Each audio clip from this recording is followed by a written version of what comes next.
Hello students, welcome to online lecture series on analog circuits, ETC semester 4 subject. Myself Kapil Dhama, assistant professor, St. Andrew Institute of Technology Management, Farrukhnagar, Gurugram. So student, last lecture in lecture 13, we have discussed the basic IC fabrication steps, and in this lecture number 14 of unit 3, we discuss the continued part, that is the CMOS basic IC fabrication process, and among those steps, we also discussed the twin tub CMOS process, which is mentioned in the syllabus. The topic we should cover in this lecture is CMOS process and the steps involved, and also discuss the twin tub CMOS process. Okay, students. Students say in the concept of CMOS fabrication, complementary metal oxide semiconductor fabrications, fabrication of CMOS can be done with the help of different processes, student. That is N-well process, P-well process, and twin tub CMOS process. So once we understood the N-well and P-well, then it is that combination of N-well and P-well of CMOS fabrication is twin tub CMOS fabrication process. तो जैसे कि आप देख रहे हैं student की तीन process यहाँ इन्वॉल्व है, N-well, P-well. तो N-well और P-well को जब समझ जाएंगे तो वो दोनों का कम्बिनेशन हमारा कहाँ यूज़ हो रहा है, twin tub CMOS fabrication process के अंदर यूज़ हो रहा है.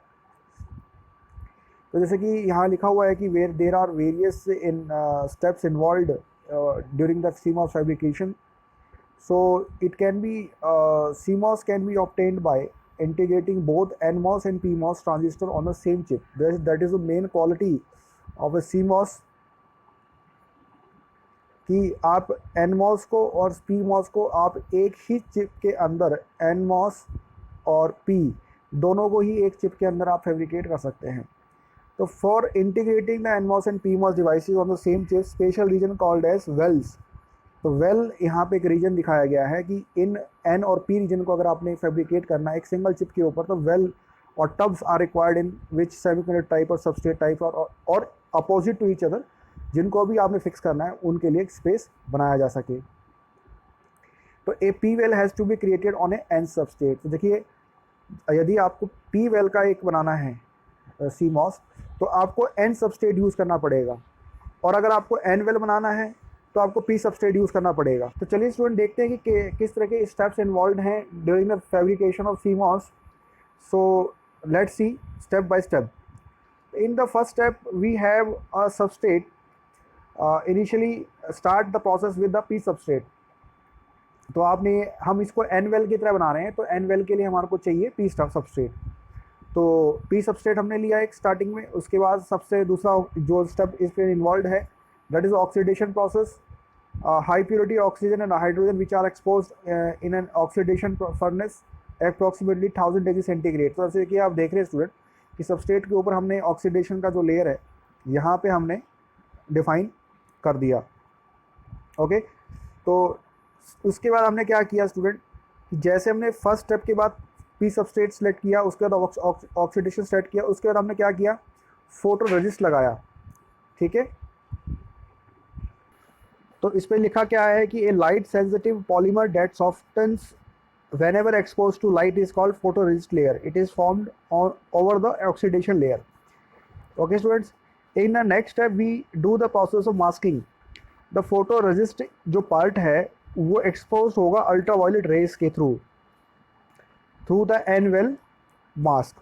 Okay, in the fourth step we see the UV rays are exposing on to the photoresist layer. When अब आप ये देखिए कि जैसे कि आपने यूवी रेज का आपने एक्सपोजर किया, तो फोटो रेजिस्ट का कुछ पार्ट आपने यहाँ पे हमारे पास अवेलेबल हो गया. तो a part of the photo resist layer is removed by treating the wafer with the basic acidic solutions. तो ये स्टूडेंट हमारे लिए ये वाला पार्ट तैयार हो गया. इसके बाद क्या किया, जैसे कि आप इस स्टेप में देख रहे हैं कि स्टूडेंट अभी हमारे पास ब्लू वाला पार्ट रह रहा है, ऑक्सीडेशन वाला पार्ट, क्योंकि पी सबस्ट्रेट और एन का जो फॉर्मेशन या कम्बिनेशन कह लो वो तभी हो पाएगा जब इसके अंदर से ऑक्सीडेशन लेयर हमारे को रिमूव करनी पड़ेगी.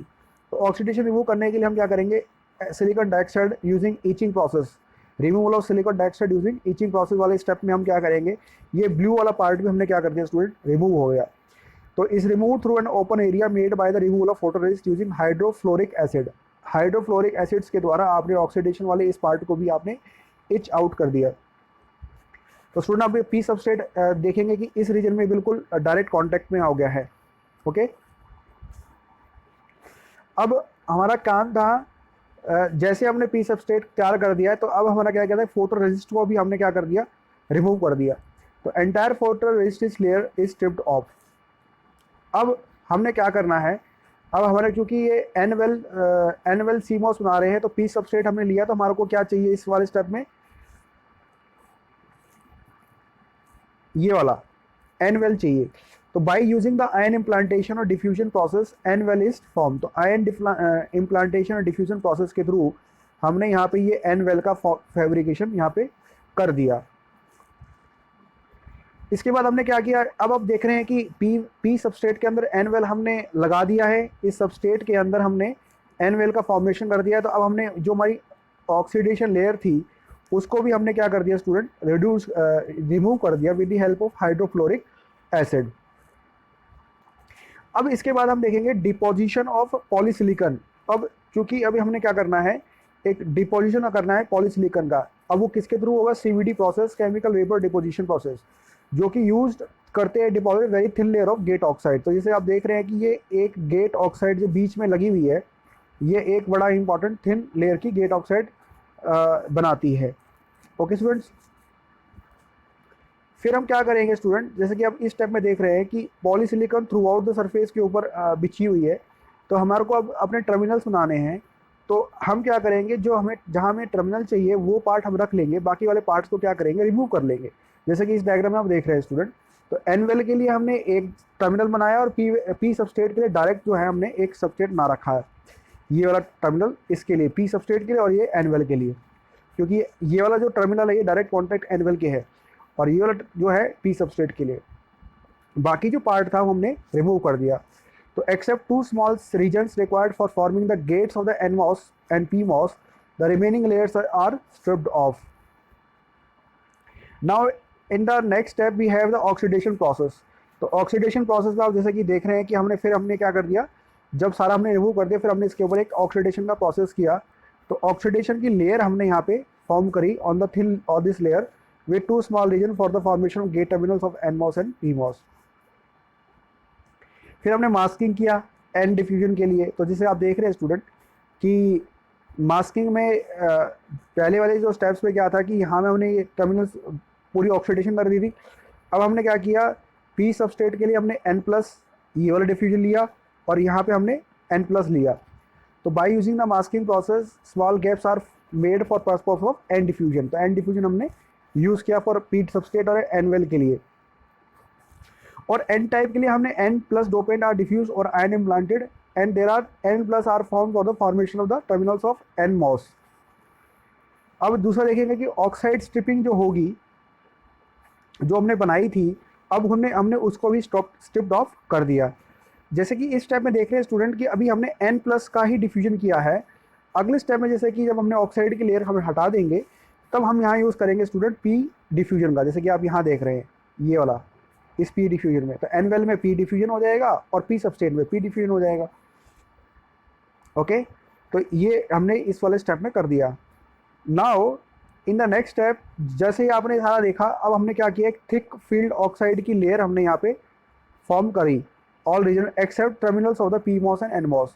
जहाँ जहाँ ये टर्मिनल्स बनाए गए हैं स्टूडेंट, और जो टर्मिनल हमारा मेन है ये वाला, उन सभी को छोड़कर बाकी जगह हमने क्या कर रखा है, एक थिक फील्ड ऑक्साइड की लेयर हमने यहाँ पे फॉर्म कर दी।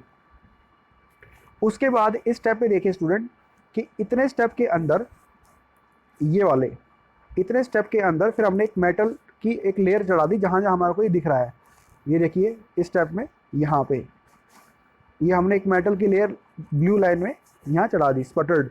तो स्पटरिंग के थ्रू हमने मेटलाइजेशन का प्रोसेस यहाँ पे कर दिया। फिर जो हम आप देख रहे हैं स्टूडेंट की, चूँकि ये एक्सपोज नहीं है P+ वाले डिफ्यूजन लेयर्स, तो हमने यहाँ पे क्या किया, इसको एक्सपोज किया। तो removal of exposure excess material, metal is remove with the wafer layer. Okay, तो हर जगह हमने ये ऐसा काम किया। लास्ट में आप जैसे कि देखेंगे अब हमारे को टर्मिनल्स की जरूरत पड़ेगी। तो जहाँ जहाँ हमने अभी एक्सपोज किया है वहाँ वहाँ हमने ये ब्लैक कलर्स में टर्मिनल्स का फॉर्मेशन कर दिया। जैसे आप टर्मिनल्स देख रहे हैं, इस तरीके से हर जगह एक टर्मिनल्स का इंस्टॉल हो जाएगा। तो लास्ट में फिर आप देखेंगे स्टूडेंट, जब ये पूरा बन के तैयार हो गया, फिर हमने इनका नाम दे दिया एनमॉस और पीमॉस। ओके, तो क्योंकि ये पीमॉस इसलिए क्योंकि यहाँ पे एन पी डिफ्यूजन हुआ है और एनमॉस में यहाँ पे एन डिफ्यूजन हुआ है। ओके स्टूडेंट्स, तो अब fabrication of CMOS using P-well process. So in most of the fabrication process of CMOS, N-well process is mostly used in the fabrication process. और P-well process is almost similar to N-well. N-well की तरह बिल्कुल PMOS similar है, बस जैसे जैसे आप जहाँ P सबस्ट्रेट यूज़ कर रहे थे तो आप P-well के लिए आप वहाँ N सबस्ट्रेट यूज़ करोगे, तो सेम डिफरेंस हो जाएगा। But the only difference is P-well process that it consists of main N substrate and P-well itself act as a substrate for N devices. तो यही मेन चीज़ डिफरेंस है, बाकी जो steps involve हैं वो सेम टू सेम चलेंगे। तो this is the twin tub CMOS fabrication process student, कि ट्विन टब CMOS प्रोसेस में जैसे कि आप देख रहे हैं कि हमने जो डिस्कशन किया स्टूडेंट वो इस पार्ट के लिए किया है जिसमें हमारे पास N-well था, ये हमारे पास क्या P-well आ गया, यानी हमने दो ऐसे CMOS प्रोसेस किए जिसमें N और P-well, और सिंगल एक चिप के ऊपर हमने इस N-well को और P-well को फॉर्मेट कर दिया। तो in this process separate optimization of the N type and P type transistor will be provided. The independent optimization of VT, body effect and gain over P devices and devices can be made possible with the help of process. तो जो steps involve हैं twin tub process के अंदर वो ये है कि तो लाइटली डोप्ड जो है आपके लाइटली डोप्ड N और P substrate is taken and to protect the latchup epitaxial layer is used. Okay, तो लैचअप कंडीशन से बचने के लिए हम एपिटेक्शियल लेयर का यूज़ करते हैं। Highly purity control thickness of the layer of the silicon are grown with exact dopant concentration. The dopant and its concentration in silicon are use to determine the electrical properties. Formation of the tub, जैसे कि आप देख रहे हैं N-well P-well, उन सभी के लिए हमने क्या किया, टब का इस्तेमाल किया। Thin oxide construction, implantation of source and drain, cuts for making contacts, metallisation, और इस तरीके से हमने जो है अपने जो स्टेप्स के थ्रू पूरा CMOS जो है टिन टब में के अंदर फॉर्मेट कर दिया। तो student, this is how we make the N-MOS N-well based CMOS या P-well बेस्ड CMOS, और इन दोनों की मदद से हम फिर क्या करते हैं, ट्विन टब CMOS प्रोसेस का फैब्रिकेशन कर देते हैं। तो आई होप कि स्टूडेंट्स आपको ये पॉइंट समझ में आया होगा, और ये IC फैब्रिकेशन का ही पार्ट था। तो आने वाले लेक्चर्स में और टॉपिक को डिस्कशन करेंगे, तब तक के लिए थैंक यू।